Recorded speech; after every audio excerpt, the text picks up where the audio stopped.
Ladies and gentlemen, this is the 12th and final round. Right hand, Golovkin steps in and down he goes again. Unbelievable. Mayweather makes him pay.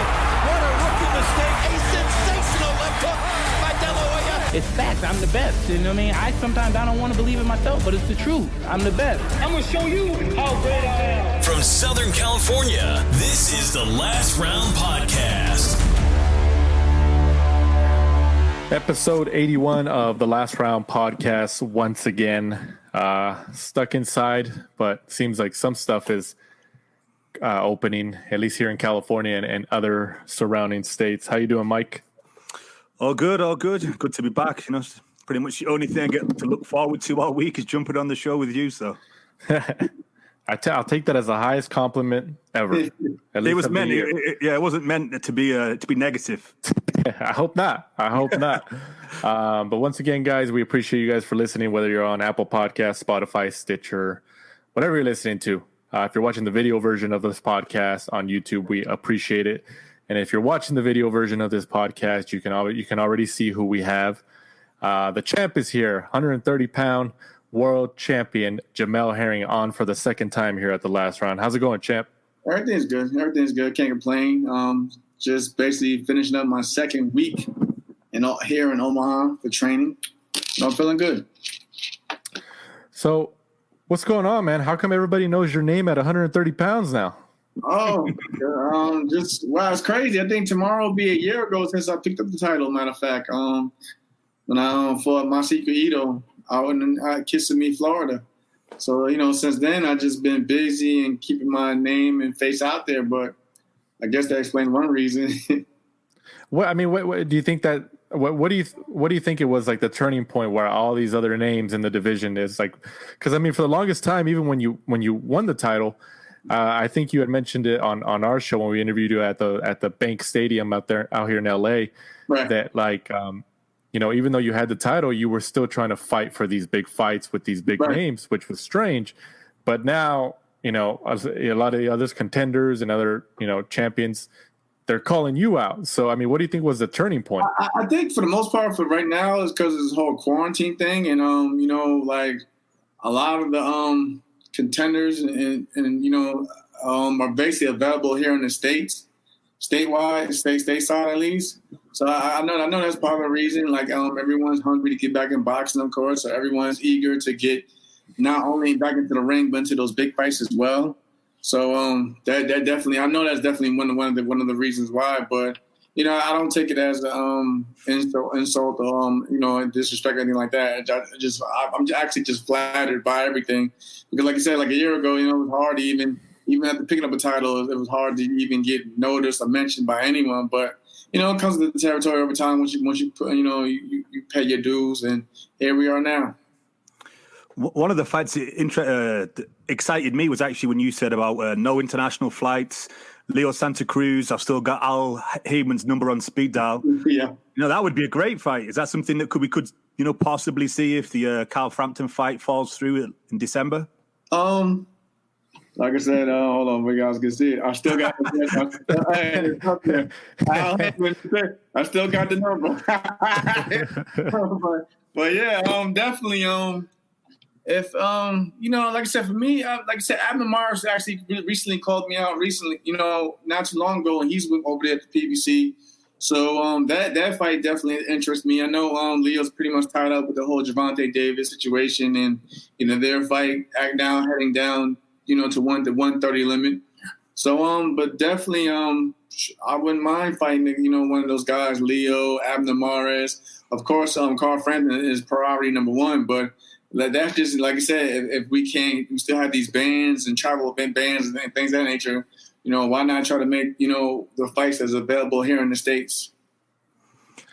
The Carl Frampton fight that's priority number one, but yeah. in the UK, because I know that in previous interviews you've talked about how you want to go and fight in front of those crazy European fans. So I'm assuming you don't want to bring it over here. It's crazy. I'm actually kind of upset that that things happen and where I couldn't fight June 12th in Belfast, Northern Ireland. So I'm still kind of upset because, like I said, I think that's like one of those experiences that not many can, especially like American fighters can like actually experience to be in, and especially in a main event of that magnitude. So it's kind of heartbreaking because, like I said, even though I was going in as a guest and basically on enemy territory, I've gotten a lot of love from the UK and Irish fans out that way who are actually looking forward to seeing it, and it just hurts to to see that they'll be disappointed because that fight won't be able to happen, and it looks like even if it does happen now, because like we all know in Northern Ireland you can only have certain fights around that time of year, especially in outside stadiums. So, but I know Carl Frampton, he surprised me by mentioning that he's even willing to come to the States to the Madison Square Garden to fight, but. Definitely, Carl Frampton's still probably number one. I just can't pinpoint now exactly where the fight will take place once everything starts to clear up and get better. Like Danny touched on, you've gone from nobody really saying your name to now Carl Frampton saying, "I'm not fighting anybody but Jamal Herring." How did that make you feel? Hey man, I mean, much respect to Carl Frampton. Like I said, he's hungry. He wants to make history. I respect that. I respect him even acknowledging me because, like I said, for the past year, you guys seen it. After I beat Ito, I was basically called challenged by Miguel Berchelt, and one thing after another, that fight never manifests for whatever reason. Everyone knows I was all for it because I already feel like I proved a lot in that Ito fight, and I just figured why not just go further and keep going, and testing myself. But I couldn't get that fight. Oscar Valdez is my mandatory, but I couldn't get that fight as well. And basically, Carl Frampton was like the only one that wanted to basically give me the opportunity to share the ring with somebody who had a well-known name out there and a far better resume than mine. So that's why I was actually willing to give him that luxury of fighting in his home country, and take care of business there. But I mean, it just feels great to be noticed by these guys that I watched that one. Because like I said, I always tell people all the time, I'm a fan of Carl Frampton. I watched the Quigg fight, the Warrington fights, the Santa Cruz. I watched those fights, so I've always been a fan of Carl Frampton. And there's never been any animosity. He showed me a great deal of respect, and I showed him the same. Speaking of Santa Cruz, Frampton, obviously they fought. I believe they fought twice. Right. They should have been there. Right. They should have been third fight. They both 1-1. They should have broke even. So, it's because obviously you're a world champion in the division there, your name's mentioned with Leo Santa Cruz, Carl Frampton, obviously. What did you think of both of those fights? Obviously we all want the rubber match because they split one. Mm-hmm. But what did you think what did you think of Santa Cruz's performance? What did you think of Frampton's performance? I think in the first fight, Carl, he boxed a great deal in the first fight. From my opinion, he was just a lot more sharper, whereas Leo was trying to engage him more in a battle, in a brawl at times. But Carl was smart enough to, pick his shots and and box when he felt like it was time for him to box and was comfortable. But in the second fight, if you look at it, I think Carl was a little bit more aggressive, and that played into Leo's his style because we know Leo, even though he's not the biggest hitter, the biggest puncher, he'll throw flurries with you, and I think that kind of played into his game plan to where he edged out that because they were both close fights, but I guess the judges swayed in Leo's way because I think that fight just favored him a lot more. But they were two close fights, and it actually it would have been great for the trilogy but a lot of fans, as they probably look at it as now that the fight has been long overdue for a trilogy, and I guess most fans have have moved on. I know Carl's basically moved on himself as well. But I thought it was kind of sad that that we as a people couldn't get to see the third fight. Jamel, you fought on you're going to be fighting Memorial Day weekend, Veterans Day weekend, Independence Day weekend. Any more that you want to fit in before retirement? Man, maybe Christmas. I don't know, man. You're crazy. Had these things just always sway into I guess basically dates that favors me. Obviously because of my military background. I won the title on Memorial Day weekend. I defended the title on Veterans Day weekend. Now I'm making another defense. Basically as the I guess from what I've been told, one of the first world champions during this quarantine thing to actually defend the title. Now on Independence Day weekend. So. like I said, everything happens for a reason. It's just crazy how things play out. But, I'm grateful. I'm just grateful just to be on this platform and just, do what I do, and which is boxing, which is what I love. I know there's been a few people linked, Andy Vences, Albert Bell, Abraham Nova. Because obviously it's not too far away. Is there any confirmed opponent yet?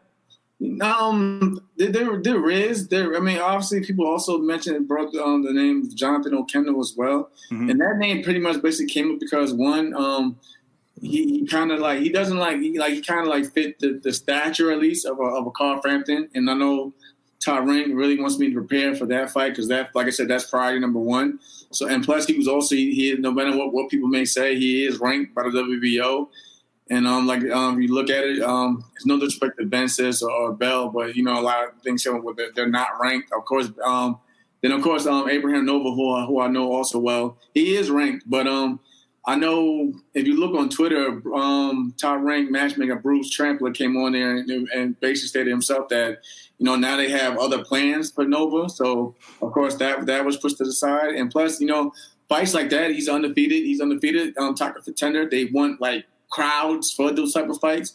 So that's probably, I know that's one of the reasons why that fight was basically pushed to the side as well. But it was crazy. I think I put up proof on Atheno Boxing. They reposted it yesterday. There, the whole fight that at least went on Okendo, that was pretty much made like a week ago. That was already. And then all these stories just a couple of days later with the Bell and the bench thing came out, and people mixing it like I'm just over here.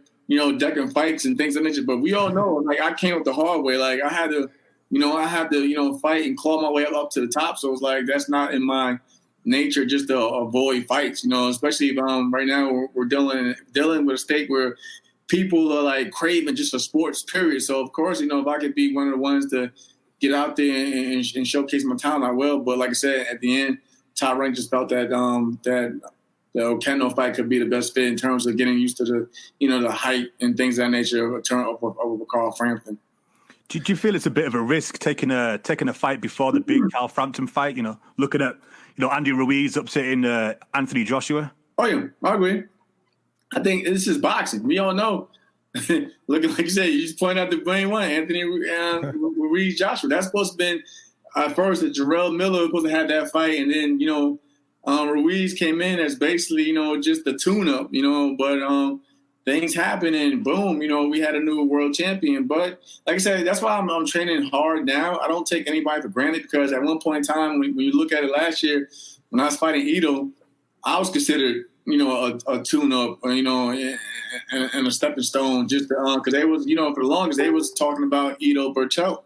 And then I came in and ruined the party and plans. But yeah, I think any fight in boxing is definitely a risk to those big fights. Even when you look at the Wilder Fury situation, a lot of people for the longest we thought we was going to see Wilder and Joshua. Then Tyson Fury came back into the mix. Not only he reclaimed the title, but now in my opinion he's the number one heavyweight in the world. So like I said, anything can happen in boxing. So you have to stay sharp and and just be prepared for what's to come. But I believe in myself. I believe in my team. And like I said, I'm training hard. For the most part, during this whole quarantine, I have everything that I need. So there's nothing that's holding me back or leaving any doubt in my mind when the fight does come.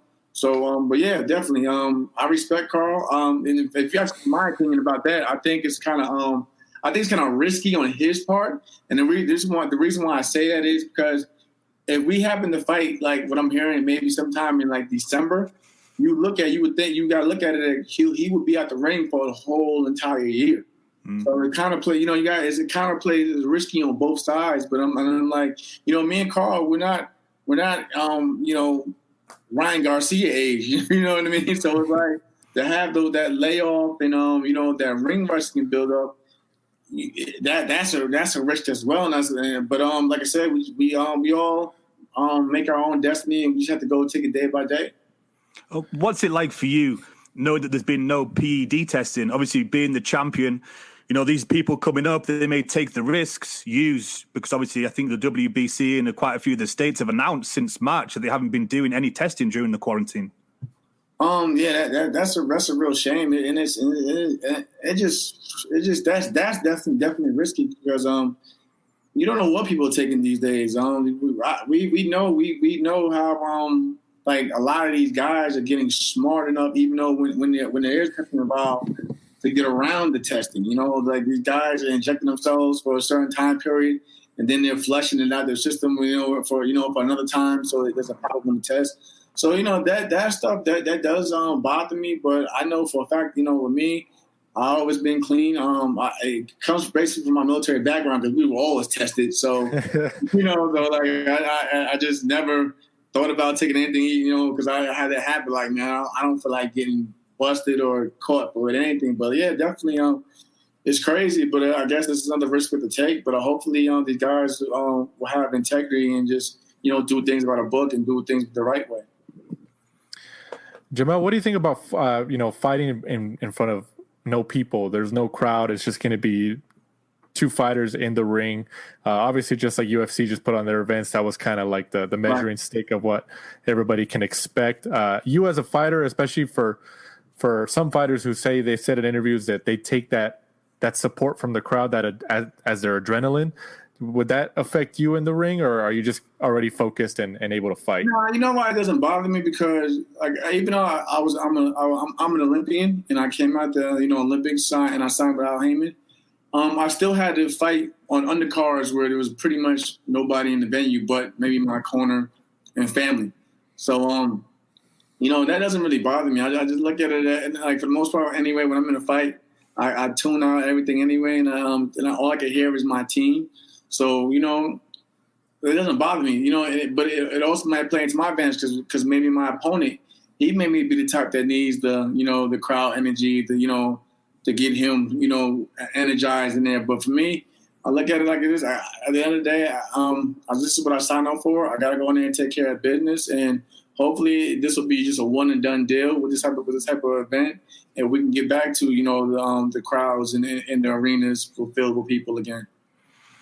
So how's camp going with Terence Crawford and Mo Hooker? That must be some top-level sparring. Hell. But it's great. It's great overall.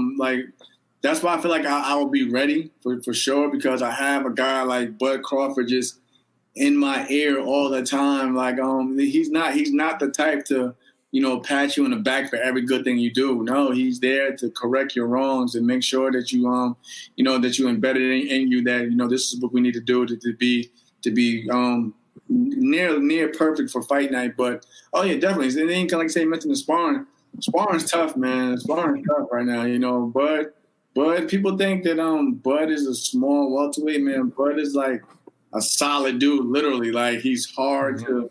He's hard to basically bully. Like people say, you guys point out how I'm big for my weight class, man. But even for me, it's hard to get around a guy like Bud Crawford in the ring. And you learn something like I put it out on Twitter. You learn something every time you're in there with him because one day I learn how to do certain things in terms of boxing. The next minute I learn how to basically hold my ground with a guy like that because it's not too much running you can do with a guy that size at times. So you sometimes get to just stand your ground and just fight it out. But for the most part, it's never where we're trying to just basically take the fight out of us in camp and then we have nothing left for the real fight. No, everything comes as a learning experience when we're in there with each other. I see he stole your car. Did you get it back? I got it back. How would you did a good assessment there of Terence Crawford. What's it like? Did you spar with Mo? I haven't sparred Mo this camp, but I sparred with him the last camp. And one thing that I know my trainer's working on with Mo is basically they're trying to implement him to use his more physical advantages. Because we all know, if we're being honest, I'm always honest with Mo, but we all know he likes to engage in a firefight, like he did with such as with Jose Ramirez. He likes to engage in a firefight. But now that he's training with us, we're trying to let him, get him to start using his jab because he has a good jab. We just want him to use it a little bit more to set things up. Like it's okay sometimes because I do it. I have a good reach advantage in my weight class. But sometimes I have to dig deep and fight in the trenches. But before we need to go taking that risk. We have to start using our physical advantages first, and that's what they've been trying to really use more. And I've been seeing him doing that in the sparring sessions. He's been beating guys up more from the outside, then working his way in instead of just going in for a straight fight. I can see from all the videos that they posted, Terence Crawford seems to be pretty competitive. Have you managed to beat him at table tennis? No, I don't play tennis. I don't play. Listen, because if you beat him, he's going to want to continue to play until he beats you. That's the type of guy he is. Like, for instance, the other day we ran 3 miles. We ran three miles, and there's a park. It's like 3 laps. It equals like a little bit over 3 miles. He stopped at 2 because like I said, he's getting back in the groove of things. But since I had came in first in that whole thing, then that's when he wanted to go out there and do sprints. And then he wanted I'm like, man, we just ran 3 miles. Now you want to do sprints uphill? Like uphill, you want to do sprints. And I'm like, man, he's not gonna. And he's like, no, come on. If you want to be great, this is what we gotta do. I'm like, now when he throws that in there, it's like, oh, here we go. Now he's gonna test and see if I really want to be a real champion or not. So I'm like, I just gotta now. I have to do it now because I don't want to think that I'm just a title holder here. So he's like, no, you want to be a champion. You want to be great. This is what we gotta do. So we did sprints. And I beat him in sprints, and he just finally let it go. He retired. He let it go. Do you play anything? Because I see that he does. Is it NBA 2K, chess? Listen, that's between him and Shakur Stevenson.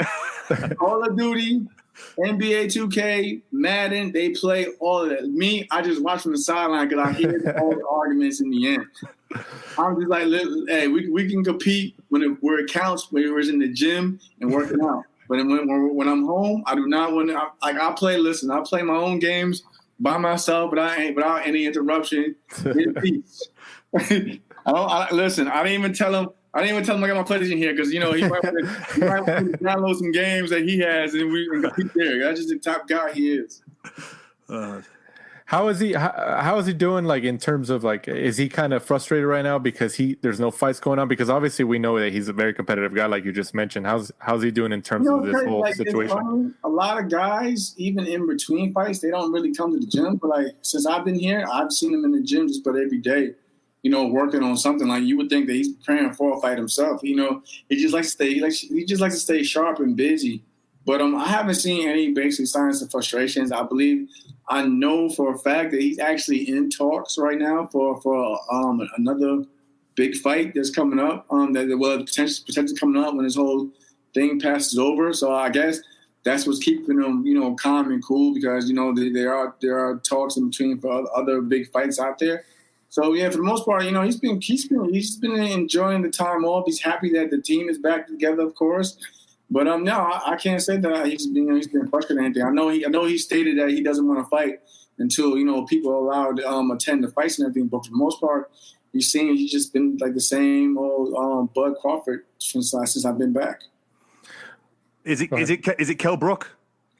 Man, I actually wanted to see that. As a fan, I wanted to see that fight because for a long time I actually been a fan of Kell Brook. I thought Brook at one point in time was the best welterweight in the world, up until, of course, we fought Errol Spence.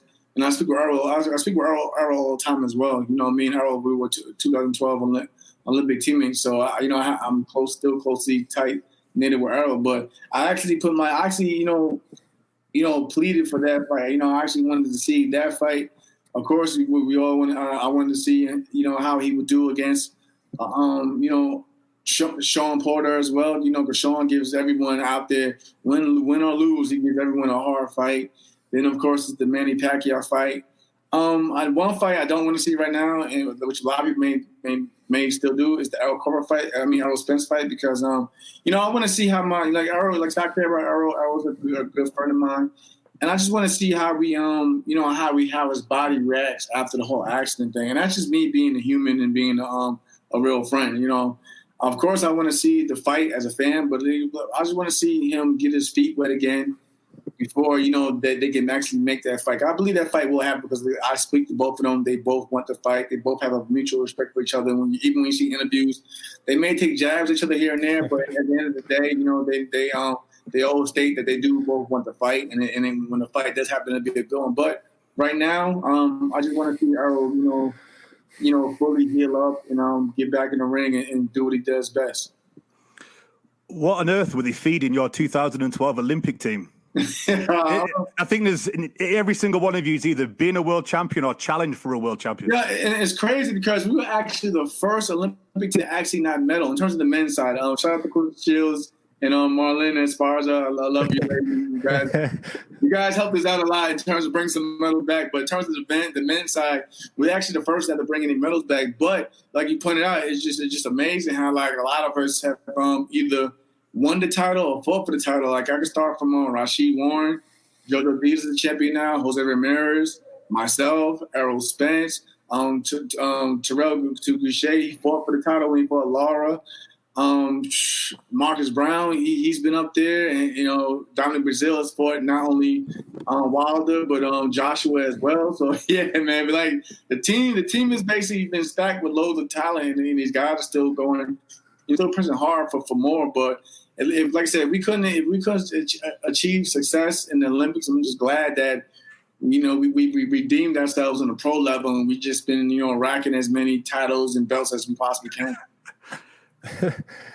Jamel, right now a big beef that's been happening at least the last day or two, or I mean it's been happening for a while, is and they're around your weight class obviously, is between Gervonta Davis and Ryan Garcia. They've been kind of going back and forth on Twitter. You got to include the Teofimo and the Devin Haney, man. You're right. And the Teofimo Lopez, Devin Haney's all there and stuff like that. They're all kind of going back and forth in their own little quadrant right there. And then you touched on earlier how Gervonta Davis and Seal Santa Cruz want to go at it. But there's been reports that Santa Cruz says that he wants that fight at 130. But Gervonta Davis has already shown issues with making not just 130 but 135. I mean, if it goes to 130, you as a fighter, especially a world champ at 130, do you think somebody like Davis could in a healthy manner make 130 for a Santa Cruz fight? Like I said, from a boxer standpoint, an athlete, if you look at it, and it's not to take anything from Gervonta, because he's done whether you like it or not. He's done everything his team had asked him to do. He lost the title on the scale, but he came back and won the title again. Then he moved up and won another title. But with that situation, how I look at it like this, because if you look at his performance with the Gamboa fight, and that he had issue making weight, we all know sometimes that weight, even though that 1 or 2 pounds can drain you, and it seems people argue that he kind of kept Gamboa around longer than he should have. And in the middle rounds, it seemed like he kind of slowed the pace, and that could have been because of the weight. So I kind of worry on that, and I think that's why, and I can't knock Leo Santa Cruz. I mean, it's smart. It's a smart strategy on their part. I mean, if you're gonna, if they want to fight you so badly, hey, make the chips where you have things in your advantage. Because I was thinking, like a lot of us, if Leo Santa Cruz was to move up at 135, I wouldn't see him having the chance at all. But if he's able to somehow get Tank to drop all the way down to 130 and have that, because like I pointed out, Leo has that tremendous punch output. That can swarm you, and that can tire you out mentally. He may have a chance, but then again, like I said, Tank has an equalizer with his with his power. So that's definitely an interesting fight. And just in terms of the lead up to the fight, before the first even bell even rings, it's going to be interesting to see how they do leading up just to the weigh-in, how they look, because you can easily tell how a man looks just from looking at him during that few moments in the weigh-in. So that's that. Like I said, I actually gave Gervonta a lot of credit for even agreeing to going full-fledged 130. I was, for the longest, I was thinking it was going to be like a catch weight, 133 somewhere around there. But if he's going out at 130, give him credit, especially if he comes out on top of that fight. Jamel, you're a student of the sport, and I like the way you preview and break down fights. What's your opinion on the Ryan Garcia against Jorge Linares fight that should be upcoming? That's actually another tough fight. Jorge Linares is he's one of my favorite guys to watch.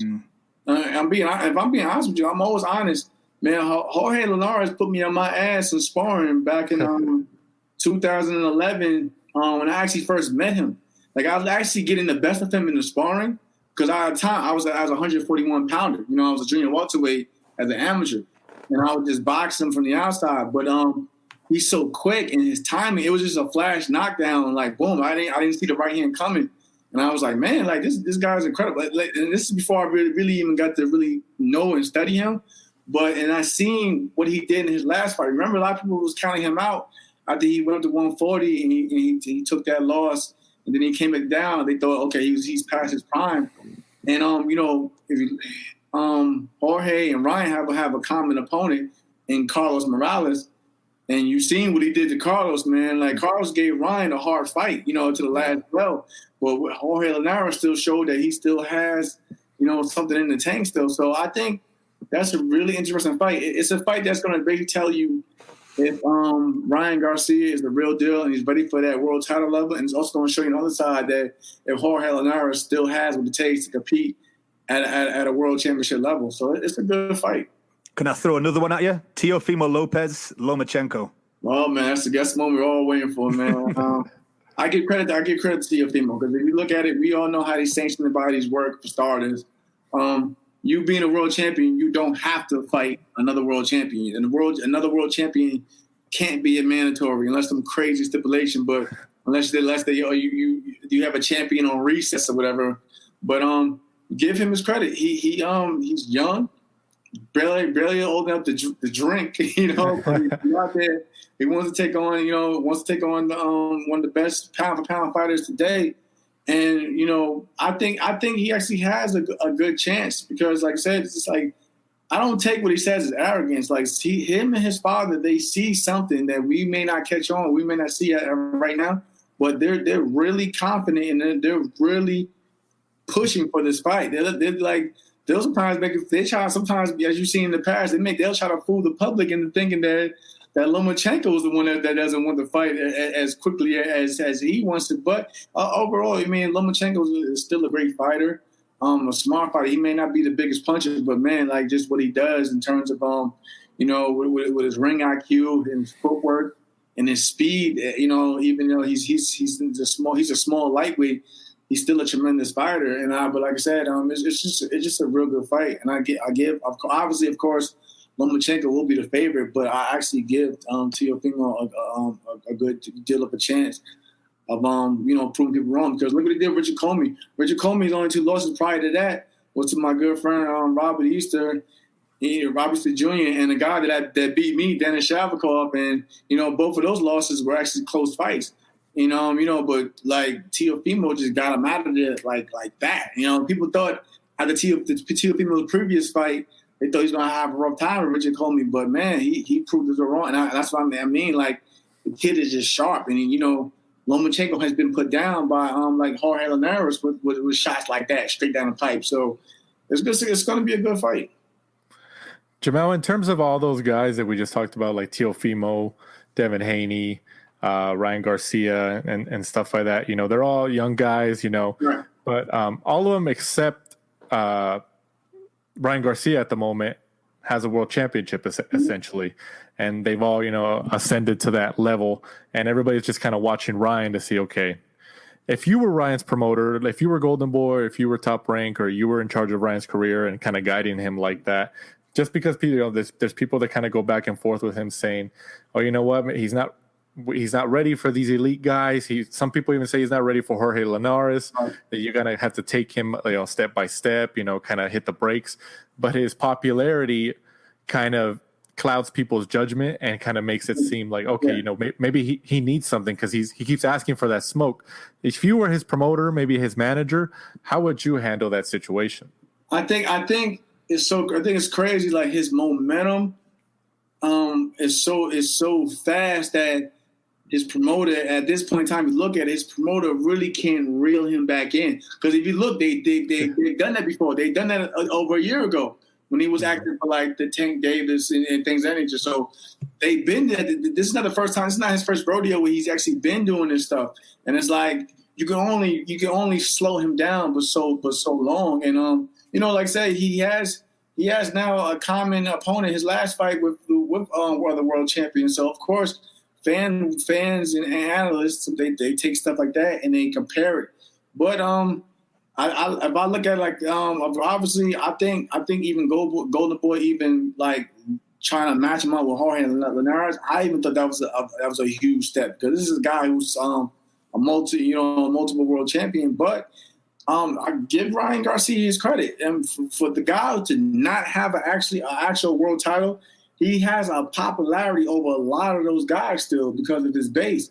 So you know what I mean. So his self-promoting is just crazy, and he'll make you believe at least that he belongs on that level with those guys. So it's like, but we all know in boxing the truth happens in the ring. So if he's asking for it, you got to eventually let him go out there.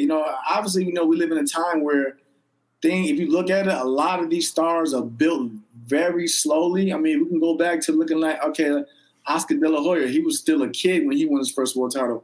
Floyd Mayweather, still a kid when he won his first world title. And now it's like, it's crazy. Like, these same promoters from like the Floyd and Oscar as promoters now for their kid, like, they're young stars. They'll sit there and try to tell you that, oh, he's still young, he has time. Meanwhile, guys are like 23, 24, 25 years old. And I'm like, hold on, Oscar, hold on, Floyd. When you was about 21, you was fighting the Diego Corraleses and this one and that one. But it's just crazy how, like, even like from like these guys who was winning and who's in big fights at a young age, and now as promoted, put the promoters hats on, and they're saying that they're guys that still have enough time. They're still young, but like I said, boxing is just funny. But in today's world, from when I came up in, what we all came up in. But in terms of Ryan Garcia, he's like, if you look at it, I think I just seen the video. He's making fun of Tank, saying he's overweight. Like, he's poking the bear. It's not like it would be different if people were saying, "Oh, Ryan is ready," but Ryan was the one that's basically hiding behind the promoter and not really engaging in these talks. No, Ryan Garcia is the guy that's out there saying he'll beat Devin Haney. He's better than Teofimo Lopez. Tank better look out for the left hook. He's calling for these guys. He's calling Linares the old man. He's past his prime. So he's the one out there. He's out there. Playing the bully. If you ask me, he's Abner Morris included. He's called that Abner Morris. So at some point in time, as the promoter, you gotta let him go out there and see if he's the real deal or not. You've actually started managing fighters, right, Jamel? Right. How did that come about?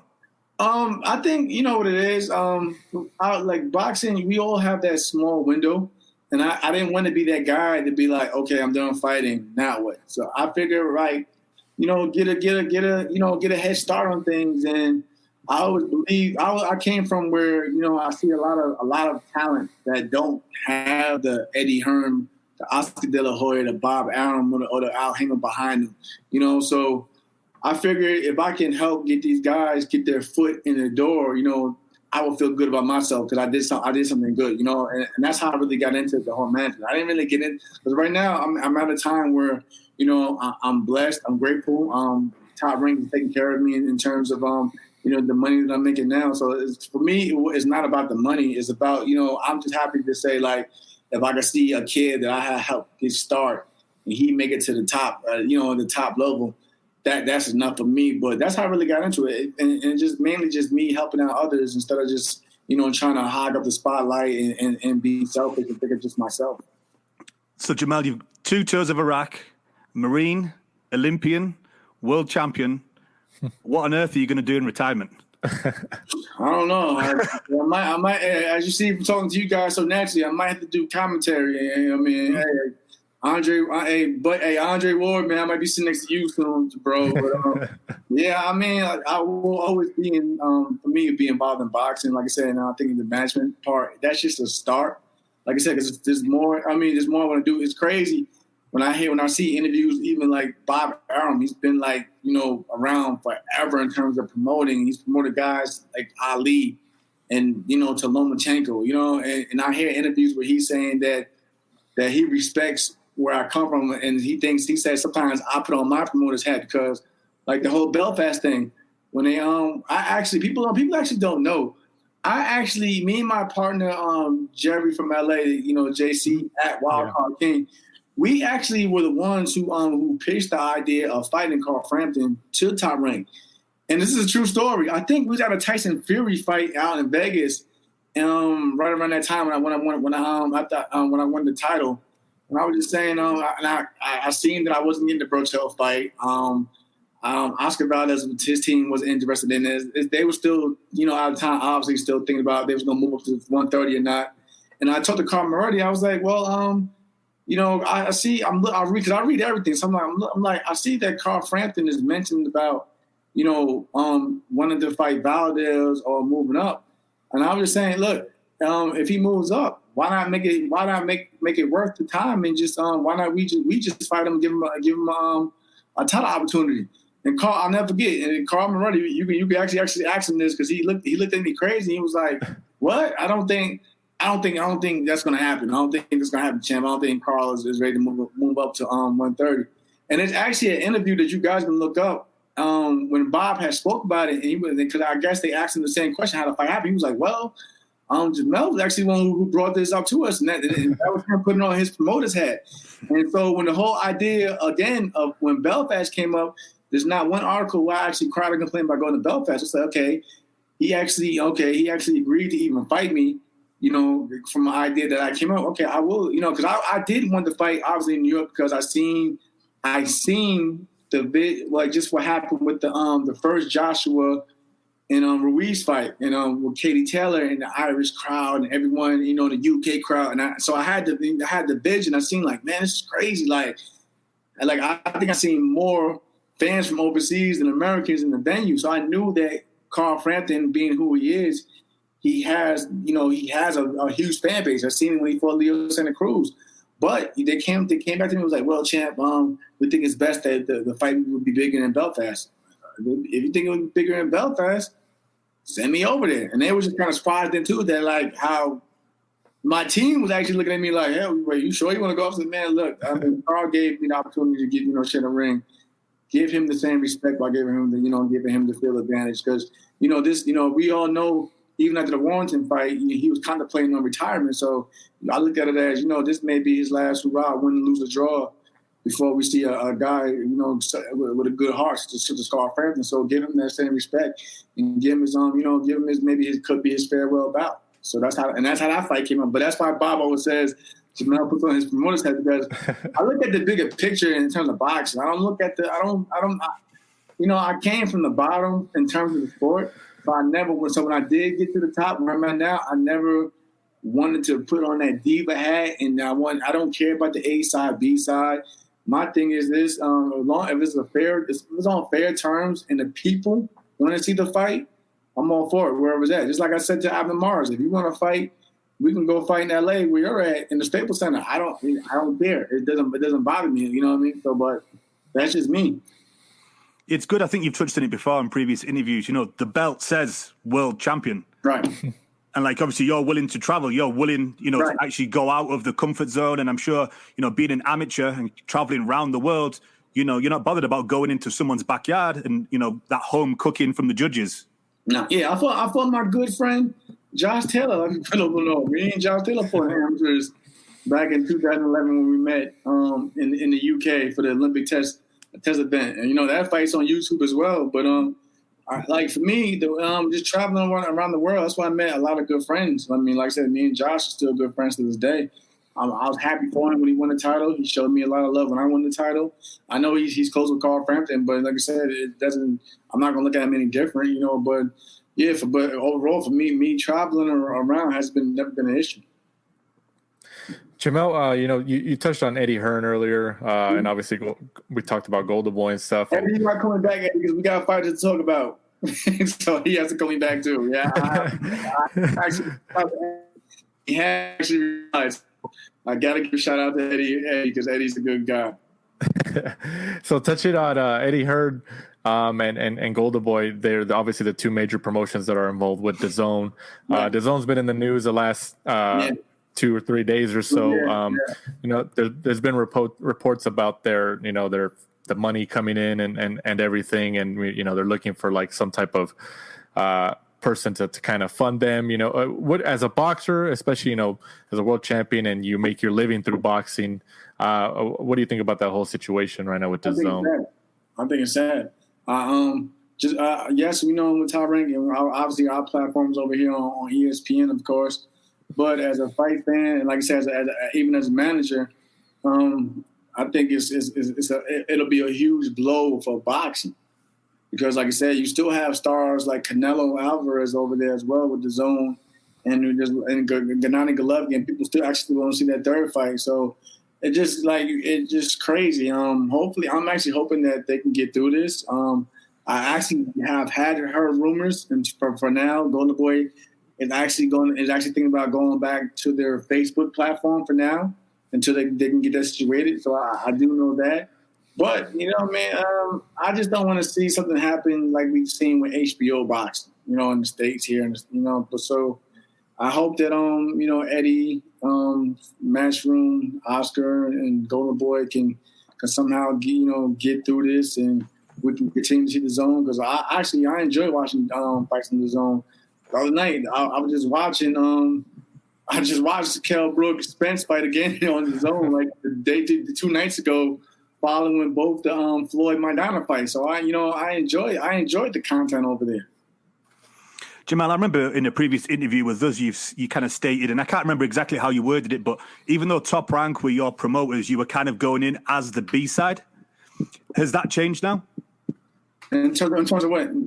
Like, because I remember before when you were saying of, even though Top Rank were your promoter, you'd go into a fight, say, against, like, Ito, but you found out that, like, you felt you were the B-side. Yeah. But, like, now that you're the world champion, has that changed and you feel that, Top Rank is supporting you and you're actually more the A-side? I mean, they always supported me, obviously, because, like I said, they put the fight on when I fought Ito on Memorial Day weekend. I wasn't the mandatory, and they still somehow got me to fight with Ito. But like I said, me, like I just pointed out a few minutes ago, A-side, B-side, as long as I can get the fight, I'm okay with it. But in terms of Top Rank, my relationship with Top Rank is great. Like I said, I just spoke to Bob Arum a few days ago. I've heard rumors that he actually said that, he's very happy with not only myself, but my team because, if you look, I know we all heard that like a lot of fighters don't want to fight during this quarantine because they might have to take a pay cut. But Bob has recently stated that he's really happy with how I've conducted myself during this quarantine because I'm reasonable. I understand the business. I understand that when we can't sell tickets, we can't bring in that live gate and things of that nature. So yeah, my relationship with Top Rank has been phenomenal, and I'm just grateful. But I mean, yeah, of course I was going to that fight. I mean, with Ito at the B side because I'm like a lot of people didn't think I was going to even win that fight. They thought that a lot of people actually thought that Top Rank just did a great job of getting me to actually a world title fight. Just to say that, hey, the Marine at least fought for a world title, but I wanted to take it further than that, and not just say I fought for the title, but I won the title, and not only won the title, but defended the title. Because you've seen Top Rank again; they're the ones who they put the Veterans Day thing in for my first title defense, and here they are now, Independence Day weekend. So Top Rank is definitely done. I have a great relationship with Top Rank, and they've done a great job, and I just hope we can continue to do great things. But if I go on the B side for the Frampton fight, I'll still be grateful that we even got the fight because I'm just here just to cement my own legacy and just not just fight somebody, but I want to fight the best out there that's been known. I'll kind of repeat myself a little bit here, but 2 tours of Iraq, Marine, Olympics, world champion. When's the movie? When's the movie? We gotta talk to Jay-Z about that. I've actually been working on that. Like I said, but for me, I'm just soaking it all in. I'm just enjoying the moment. I feel, obviously, of course, for everything I've been through, even my ups and downs, the tragedies in my life, something will come out of it, and a book or something. But for now, I just look at it as I'm the modern day Cinderella man. With Errol then, and I got the nickname from Errol Spence. Shout out to Errol. So we still joke about that, but yeah, right now I'm just soaking it all up. Now, it's crazy. Some people may not, like me for whatever reason, whatever. But I'm grateful just to even be acknowledged and noticed. Is there still plans, especially because of the background that you have, and now as a world champion? I think you had mentioned before, and even Top Rank had mentioned about having you fight on military bases if you guys can pull that off, because obviously that'd be a big support group for you. Are you still open to that? Yeah, Jose Ramirez is managing my guy Rick. He's still trying to get that done. Actually, when I fought Roach, the idea, the Humvee actually came as a secondary idea. A lot of people don't know. The first idea, which is crazy, he wanted me to come in on a helicopter. This is the story. I don't know how he was actually going through the proper procedure to get that. He just couldn't get it in time. But he wanted me to basically come in on a helicopter and land center field, because there's a baseball field, of course, the fight was at, and then make my walk to the ring. But he's definitely trying to. So if he's trying, that was just for that fight. So I could just imagine what he would do if he can actually get a whole military base on the same page. But oh yeah, that's definitely there's definitely been a goal that they definitely want to do in terms of representing me. So July, like pending that anything else doesn't happen with this whole quarantine and the COVID-19 thing, is July a go as of today at least? Oh yeah, definitely. It's cemented. It's like I said, we are at the Top Rank. They already have a fight cemented in stone just for the month of June. And I'll be the first to actually break the month fly. But right now I'm training for a full 8-week training camp for July 2nd. That's the date that I was given. So I can put that out there. That July 2nd is from now without any interruptions is definitely a go. Just like June 9th for my bro Stevenson's returns, that's a go as well. So yeah, Top Rank. From what I know, they'll be putting on shows and events 2-3 times a week, throughout the whole summer. I'm sure, just like us, Jamel, you grew up watching Mike Tyson. What's your thoughts on his talked about comeback? Oh man, listen,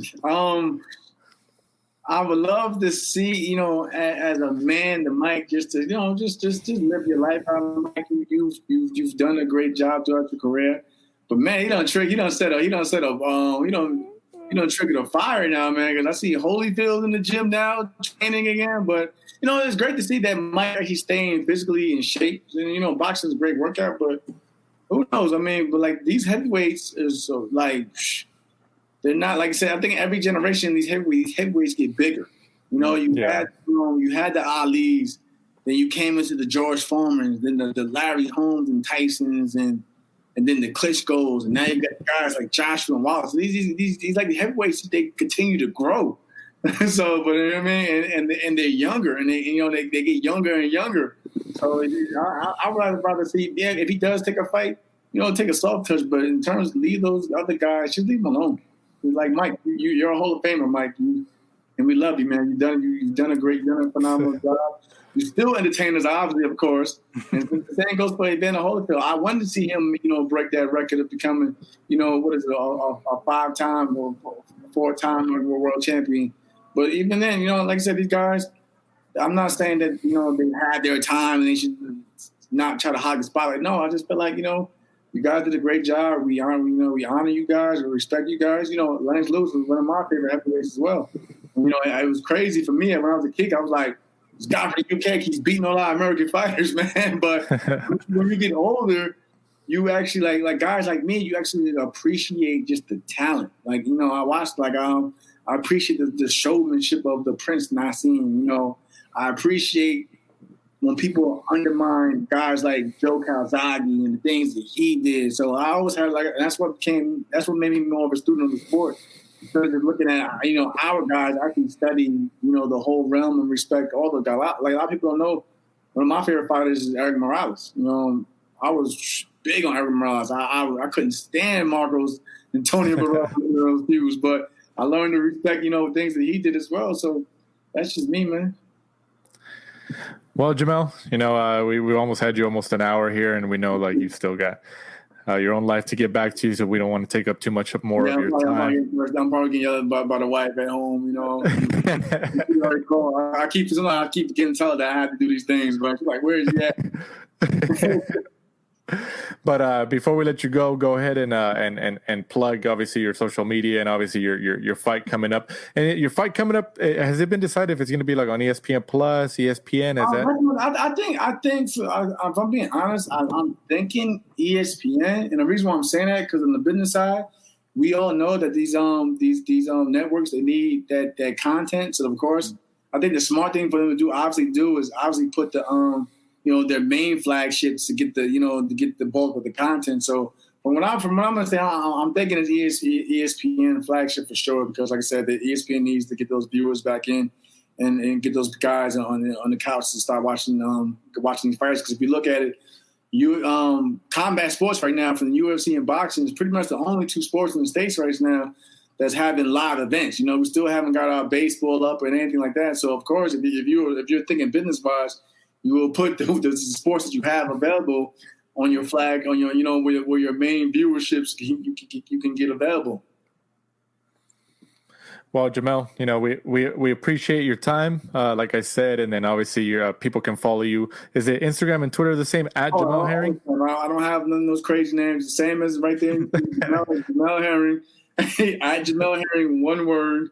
But like I said, people, you guys know I interact with everybody online. I'm not a diva. I'm a people person. Like I said, I appreciate you guys as much as you appreciate me. That's why I made sure to get from the store. Like the champion does have to go run out and do store runs. But that's what I love about here also. Everyone's treated equally. Like Bud is not bigger than me. I'm not bigger than Bud. We're all on the same page. Awesome. Well, Jamel, good luck to you. If we don't speak to you again before your July title defense again, we wish you the best of luck, and hopefully, like everybody else in the boxing world, hopefully that Frampton fight can happen by the end of the year. It's going to happen. Like I said, I'm man of my word. I gave Carl my word. I'm not running away from the fight. Only when the fight doesn't happen, if something crazy happens with this whole pandemic, but the fight would definitely happen. Awesome. Well, Mike, go ahead and tell the listeners while we wrap up here where they can follow us. At The Last Round 12 on Twitter and Instagram, and catch us next week. We'll be back with another guest. Awesome. So for my co-host, Michael Shepard, for our guest of the week and world champ at 130 pounds, Jamel Herring, I'm Danny Z.